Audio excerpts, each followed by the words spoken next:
구약성경 1314면 스가랴서 1장 18절로 21절 말씀입니다.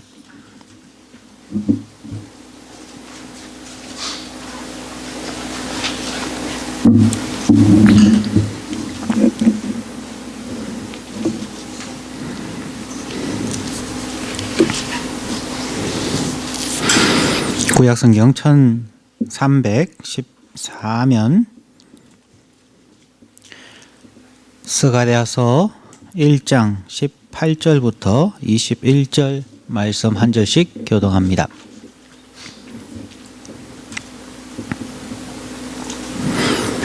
내가 눈을 들어 본즉 내 뿔이 보이기로 이에 내게 말하는 천사에게 묻되 이들이 무엇이니까?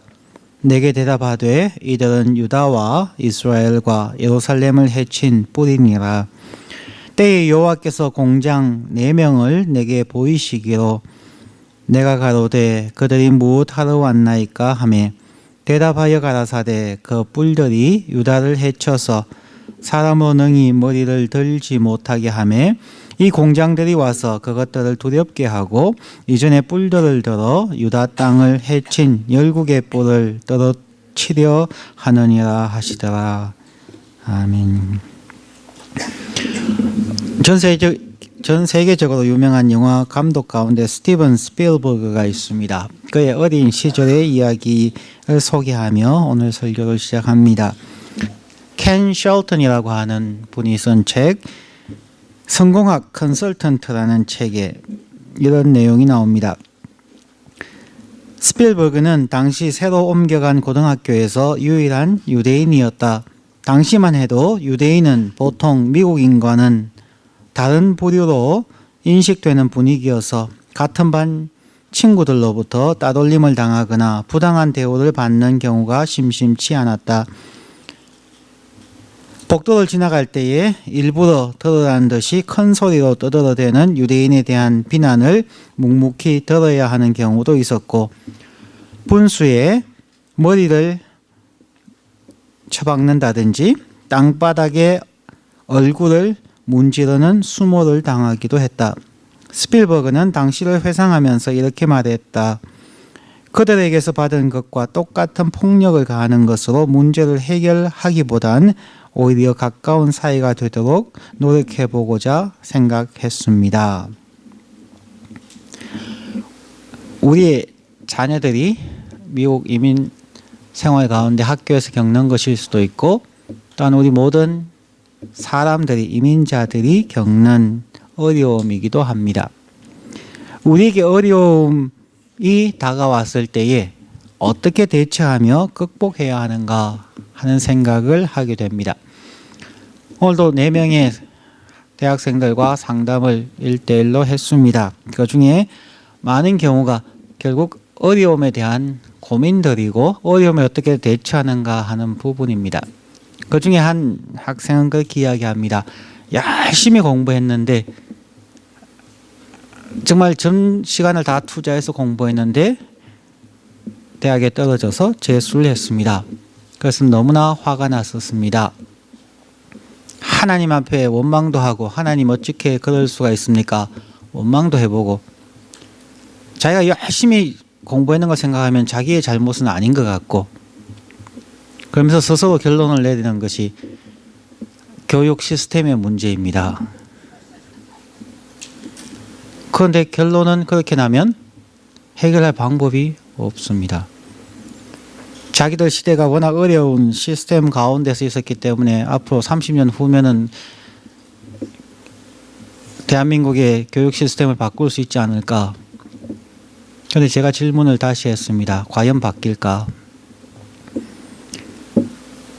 저도 대학 시절에 또는 고등학교 시절에 데모도 해보고 여러 가지 했습니다만 그때의 고민이 그렇습니다. 2가지 방법 중에 하나밖에 없는데 하나는 돌을 던지면서 격렬하게 데모를 할 것인가? 그러면 그 중에 일부는 지금 국회의원이 된 사람들 한 수십 명이 있지만 수만 명의 학생들이 감옥에 가거나 퇴학을 당하거나 사회적으로 낙오자들이 됩니다. 과연 그런 희생을 치루어서 이루어 가야 하는가? 국가적인 것은 그렇다 할지라도 우리의 삶 속에서 일어나는 부분에서 그를 해야 할 것인가? 아니면 두 번째 방법은 열심히 노력하고 공부해서 사회 정상에 올라가서 국가를, 사회를 바꿀 수 있는 위치에 올라가서 사회를 바꾸자. 그것도 쉬운 것 같지만 쉽지 않습니다. 왜냐하면 어느 사회든지 조직에 올라가려고 하면은 타협하지 아니하고 소위 선물을 주고받지 않고는 올라갈 수 없는 사회입니다. 요즘 한국의 원자로 부품 검사 때문에 3조 원의 손실이 일어났습니다. 6천만 원에 해당하는 부품 검사 때문에 대한민국 전체가 3조 원의 손해를 지금 입었다고 이야기합니다. 왜 그랬을까요? 그게 관계되는 원자력과 수자원 간부들이 다 같은 직장 출신이고 서로가 주고받는 관계들이라는 것입니다.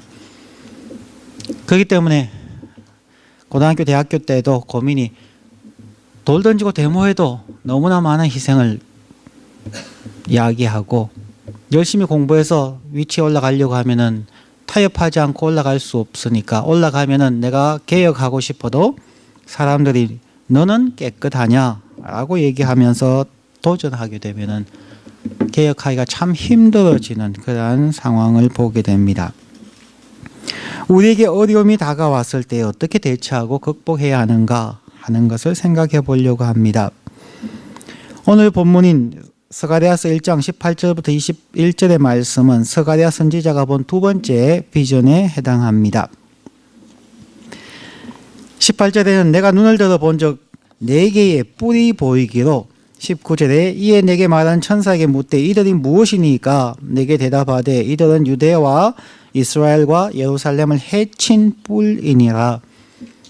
이것을 문자 그대로 우리가 해석을 하게 되면은 유다와 이스라엘과 예루살렘을 멸망시킨 4가지의 뿔, 그 뿔이라고 하는 권력의 상징이고 각 한 나라의 힘을 상징합니다. 그러면 이스라엘을, 유다를, 예루살렘을 멸망시키거나 괴롭혔던 나라들을 역사적으로 본다면 아시리아가 있겠고 이집트가 있으며 바빌로니아가 있고 페르시아가 있습니다.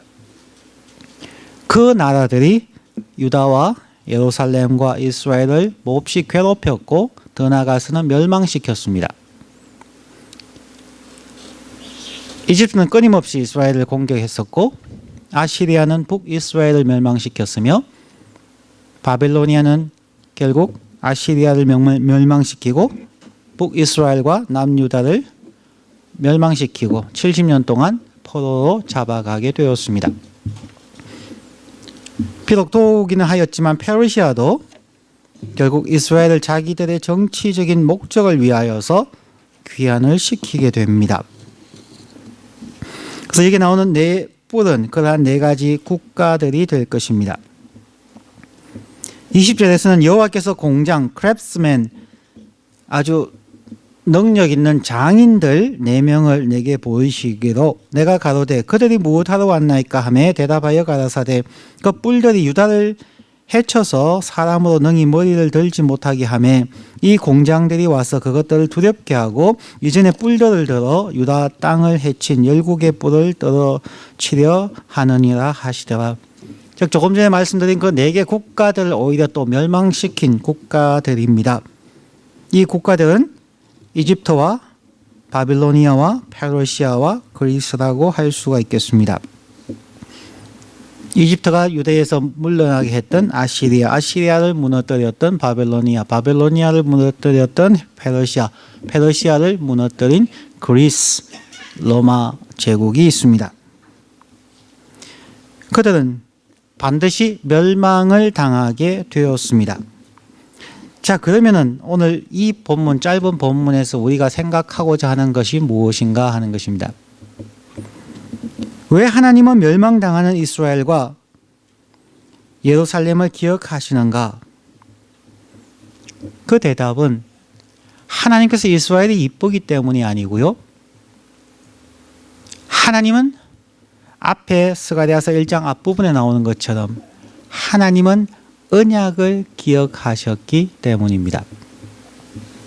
하나님은 하나님의 백성과 맺은 언약 때문에, 언약이라고 하는 것이 두 당사자, 두 국가가 있다면은 그 두 국가가 앞으로 서로에 대하여서 어떻게 할 것인가, 한쪽이 다른 나라에 대해서 어떻게 존경하며 조공을 바치며 군사적으로 도와주는 것, 그러면 강대국은 약소국에 대해서 어떻게 도와가는가 하는 그러한 협약의 내용들이 있고, 그것을 지키지 못했을 때에는 반드시 상벌 규정이 있으며 그것을 기억할 수 있도록 끊임없이 의식을 행합니다. 이것이 언약 신학의 4가지 중요한 요소입니다.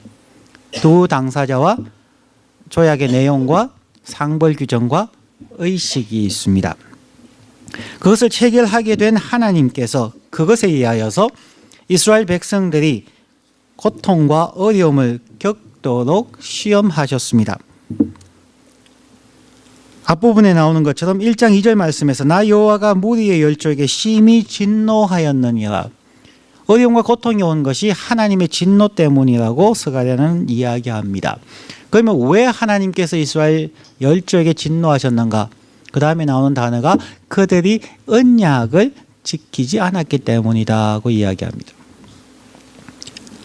하나님과 맺은 언약, 하나님을 하나님으로 인식하고 섬기고 그분의 말씀대로 살겠다고 하는 그 언약의 내용을 파기했기 때문에 하나님께서 진노하셨다는 것입니다.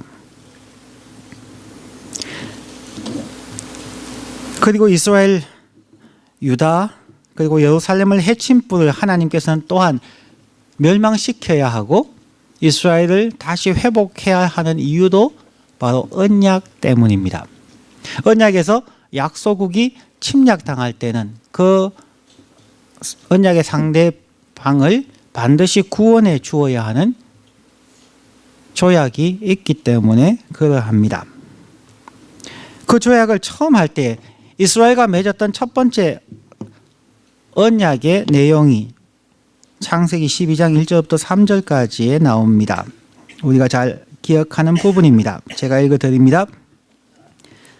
창세기 12장 1절부터 3절. 여호와께서 아브라함에게 이르시되 너는 너의 본토 친척 아비집을 떠나 내가 너에게 지시할 땅으로 가라. 내가 너로 큰 민족을 이루고 내게 복을 주어 내 이름을 창대케 하리니 너는 복의 근원이 될지라. 너를 축복하는 자에게는 내가 복을 내리고 너를 저주하는 자에게는 내가 저주하리니 땅의 모든 족속이 너를 인하여 복을 얻을 것임이니라. 하나님의 언약의 내용입니다. 내가 지시할 땅, 즉 하나님의 지시 명령에 순종하기를 원하셨고 그렇게 하면은 하나님께서 복을 주어서 창대케 하며 복이 되게, 여기서 복의 근원이라고 이야기하지만 하나의 복이 되게 하실 것이라 그렇게 이야기합니다. 그리고 언약의 내용 중에 하나가 너를 축복하는 자를 내가 반드시 축복하겠다.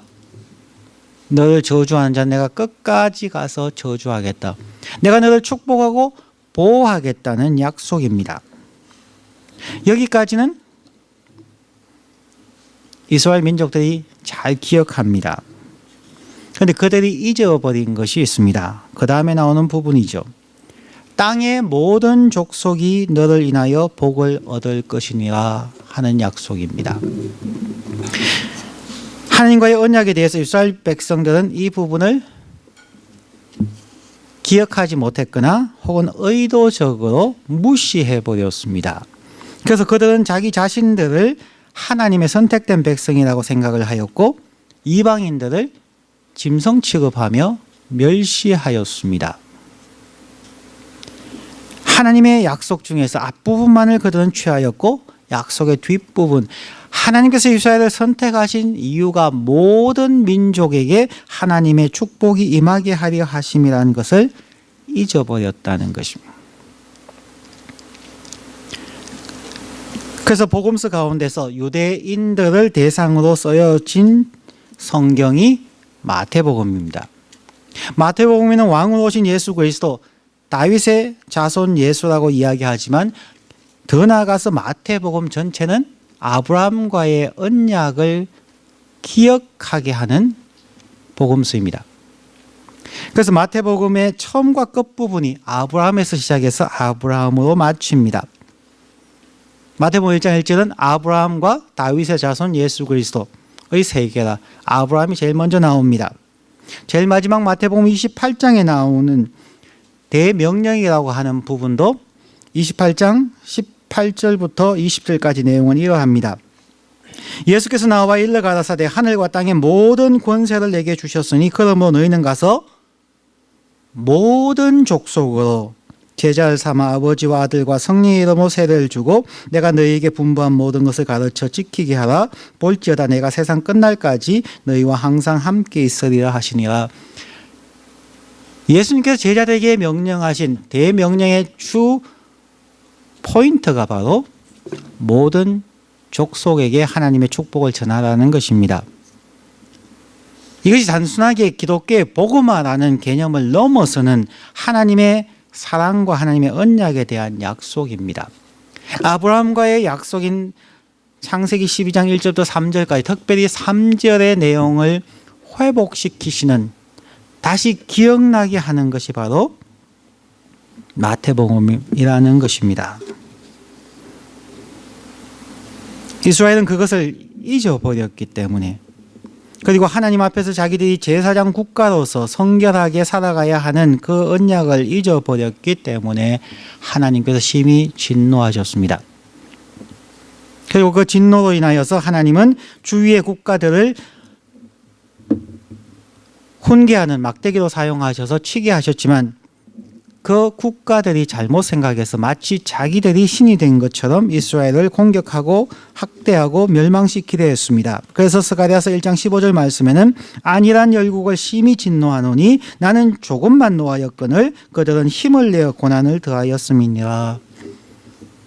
바벨론 왕들과 수많은 왕들이 마치 자기들이 절대자인 양 이스라엘을 공격하는 것을 보고 하나님께서는 그들을 진노하셔서 아시리아와 이집트, 아시리아와 바벨로니아와 페르시아를 멸망시켜버리는 것, 하나님의 언약 때문에 그렇습니다. 하나님께서 아브라함과 약속하신 언약 때문에, 또한 하나님의 백성과 맺은 언약 때문에 그러합니다. 그러면 오늘 우리에게 주어지는 개념도 마찬가지일 것입니다. 이스라엘 백성들이 자기들만의 선민 사상 때문에 자기들만을 위하여 하나님을 예배하고 경배하고 하나님과의 언약을 강조하는 것 때문에 하나님께서는 그들을 흩으셨습니다. 그럼 오늘날 우리 교회는 어떠한가? 오늘날 전 세계 교회가 우리 교회 안에서의 하나님 찬양과 하나님의 언약을 기억하며 제자 훈련을 하며 우리 안에 있게 된다면 우리도 역사 속의 유대인들과 동일한 결과를 얻게 될 것입니다. 과연 이스라엘 백성들이 하나님께서 주시는 축복을 흘러보내는 수도의 파이프로 역할을 해서 주변 국가들에게 하나님의 축복과 사랑을 전하였는가? 오늘날 교회들이 하나님의 축복을, 하나님의 사랑과 은혜와 물질의 축복과 시간과 이 모든 것을 주위에 교회 밖에 있는 자들에게 나누어 주는 복의 통로로 활용되어지고 있느냐 없느냐에 따라서 우리 교회의 운명도 바뀔 수 있다는 것을 성경의 역사 속에서 우리는 배워야만 합니다. 그것이 오늘 스가랴서 1장 18절부터 21절에 하나님과 이스라엘과 맺은 언약이고, 그것의 궁극적인 목적이 하나님이 이스라엘을 지켜주시지만 결국은 더 나아간 하나님과 아브라함의 약속에서 열국을 향한 하나님의 마음을 읽을 수 있고 지킬 수 있어야만 합니다.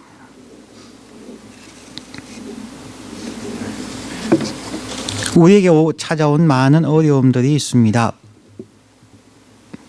국가와 국가, 사회와 사회, 여러 가지 갈등이 있지만 우리 자신에게 찾아오는 수많은 어려움들도 있습니다. 그것을 어떻게 우리가 대처해야 하는가 하는 생각을 해보아야 합니다. 처음 시작할 때 스티븐 스필버그의 어린 시절의 이야기를 전해드렸습니다. 스필버그가 직접 한 말 가운데 그들에게서 받은 것과 똑같은 폭력을 가하는 것은 문제를 해결하기보단 오히려 가까운 사이가 되도록 노력해보고자 생각했습니다. 핍박과 고통을 받았던 것을 그대로 되갚지 아니하고 그것을 바꾸어서 친구가 되고 그들에게 덕을 쌓는 모습을 그는 이야기하고 있습니다. 그러면 우리에게 어떻게 적용할 것인가? 우리에게 적용하는 것은 역대하에서 찾아보려고 합니다. 여러분에게 어려움이 있을 때에 어찌 보면 나는 아무런 잘못이 없이 이러한 고통을 겪고 있다고 생각할지 몰라도 그 어느 대학생과의 상담했던 것처럼 사회 시스템에 문제가 있는 것 같고 때로는 하나님께서 무심한 것 같고 때로는 내가 받는 고통이 공정하지 못하는 것 같고 너무 긴 것 같을 때에 우리는 어떻게 행동해야 하는가 하는 것입니다. 역대하 7장 12절부터 14절 말씀입니다. 솔로몬이 첫 번째 성전을 완성하고 난 후에 첫 번째 드린 기도 내용이죠. 12절 말씀 역대하 7장 12절 밤에 여호와께서 솔로몬에게 나타나사 이러시되 내가 이미 너의 기도를 듣고 이곳을 택하여 내게 제사하는 전을 삼았으니 혹 내가 하늘을 닫고 비를 내리지 아니하거나 혹 메뚜기로 토산을 막 먹게 하거나 혹 연병으로 내 백성 가운데 유행하게 할 때에 14절 내 이름으로 일컫는 내 백성이 그 악한 길에서 떠나 스스로 겸비하고 기도하여 내 얼굴을 구하면 내가 하늘에서 듣고 그 죄를 사하고 그 땅을 고칠지라. 첫 번째 나오는 단어인 내 이름으로 하는 그 말이 바로 언약입니다. 저희는 하나님과 언약을 맺은 당신의 백성입니다 하는 고백에서부터 시작되어지죠. 하나님도 그 언약 관계를 기억하여서 나와 언약을 맺은 내 백성, 내 이름으로 일컫는 내 백성이라고 언약 관계를 기억할 것을 얘기합니다. 우리에게 어떤 어려움이 있든지 기쁨이 있든지 어느 순간에든지 꼭 기억해야 될 것은 첫 번째가 하나님과의 언약, 내가 누구인가, 하나님과의 관계 속에서 내가 누구인가를 기억하는 것입니다. 그런데 거기에 네 가지 언약을 기억하고 돌이키는 혹은 회개하는 단계에 대하여서 설명하고 있습니다. 첫 번째가 내 백성이 그 악한 길에서 떠나, 그의 악한 길에서 떠나, 다른 말로 하면 언약을 지키는 삶으로 돌이키는 것입니다. 언약을 파괴했던 스가랴서 1장에 나오는 내가 너희 열조에게 심히 진노하였느니라. 무엇 때문에? 언약을 지키지 않았기 때문에 심히 진노하였는데 언약을 지키지 않는 그 악한 길에서 떠나 돌이켜서 하나님의 언약을 지키는 길로 돌아오게 할 것. 두 번째는 스스로 겸비하고. 누가 스스로 겸비합니까? 두 언약의 관계 속에서 강대국과 약대국 사이에서, 약소국 사이에서, 약소국은 강대국 앞에서 사절단을 보내며 예물을 보내며 신하의 예를 표하는 것이죠. 마찬가지로 저희가 하나님 앞에 나갈 때 하나님은 사랑이시라, 하나님은 모든 것을 받아줌에도 불구하고 우리가 누구인가, 나는 피조물이고 하나님의 백성이고 하나님에 대한 예의를 갖추는 그 마음과 몸과 자세 속에서 스스로 겸비하여, 두 번째 스스로 겸비하는 것입니다. 세 번째는 기도하여 하나님 앞에 간구하는 것이죠. 기도에 대해서 보통 act라고 보통 이야기하기도 합니다. ACTS라고 하는 단어는 첫 번째 adoration 해서 하나님을 경배하고, C confession 우리의 죄를 고백하고 T, Thanksgiving, 하나님 앞에 감사를 표하며 S, supplication, 우리의 구할 것을 구하는. 그래서 기도의 순서를 adoration, confession, thanksgiving, supplication이다. 그렇게 해서 ACTS라고 얘기하고, 그래서 X가 사도행전을 뜻하니까 역사가 일어난다. 그렇게 가르치기도 합니다. 어찌하였든 기도를 통하여서 하나님을 인식하고 하나님을 찬양하고 우리가 회개하며 하나님 앞에 감사하는 그런 삶으로 나아가서 하나님 앞에 간구하는, 그분을 향하여서 기도하는, 간구하는 모습이 세 번째입니다.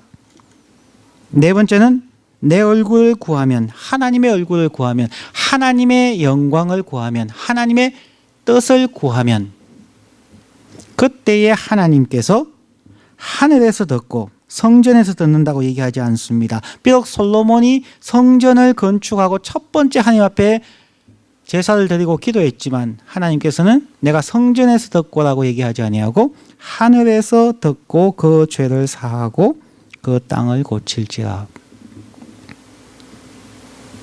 우리의 노력으로 세운 성전에 거하지 아니합니다. 하나님은 어느 곳에나 계십니다. 성전 안에 갇혀 계시는 분이 아닙니다. 과거에 우리 교회의 10가지 변천을 우리가 성경 공부 시간에 살펴본 적이 있습니다. 그 과정 속에서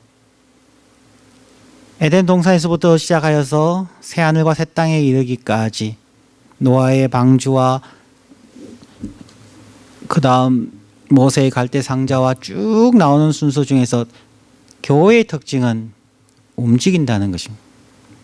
심지어 성막 태버나클조차도 하나님께서 내 백성 가운데 거하기를 원하지만 고정시키지 아니하고 백성과 함께 움직이기 위해서 천막 속에 거하셨습니다. 뒤로 오면은 예수 그리스도가 성전이시고 초대 교회가 가정 교회가 성전이었고 그것도 움직여 가죠. 그 다음에 그리스도의 몸이 성전이었고 그리스도의 몸도 움직여 다닙니다. 새하늘과 새 땅에 가면은 성전이 없더라.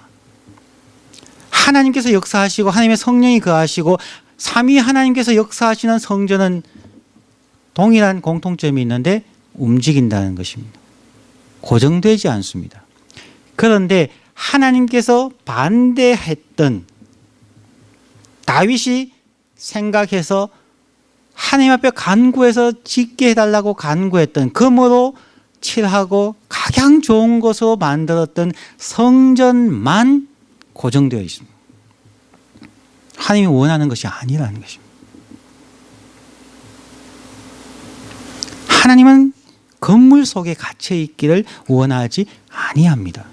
근데 사람들은 건물을 짓고 건물을 화려하게 치장하고 저곳에 하나님이 계신다, 저곳에서만 예배하는 것처럼 마치 성전에 하나님을 만나러 오는 것처럼 생각함으로 하나님께서 원하셨던 성막, 하나님의 함께 하심이라는 그 개념을 인간이 변화시켜 버렸습니다. 그래서 하나님께서 말씀하시기를 내가 성전에서가 아니라 하늘에서 어느 곳에나 너희들과 함께 있는 임마누엘의 장소에서 듣고 너희의 죄를 사하고 그 땅을 고칠지라, 땅을 회복시킬 것이라 말씀합니다. 오늘 말씀을 정리합니다. 우리에게 어려움이 있습니다.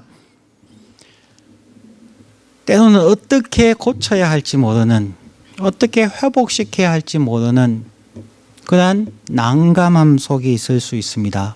오늘 성경에서 보면은 하나님께서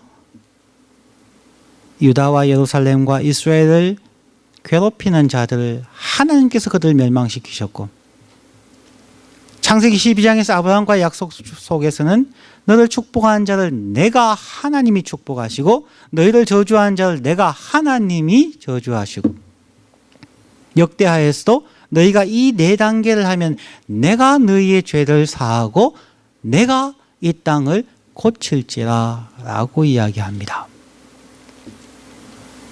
우리에게 있는 모든 어려움들, 인간관계의 어려움들, 재정적인 어려움들, 신앙의 어려움들, 어떠한 어려움이라 할지라도 우리는 언약을 기억해야 합니다. 내 이름으로 일컫는 내 백성의 관계로 돌아가는 것입니다. 그리고 네 가지를 기억하셔야 합니다.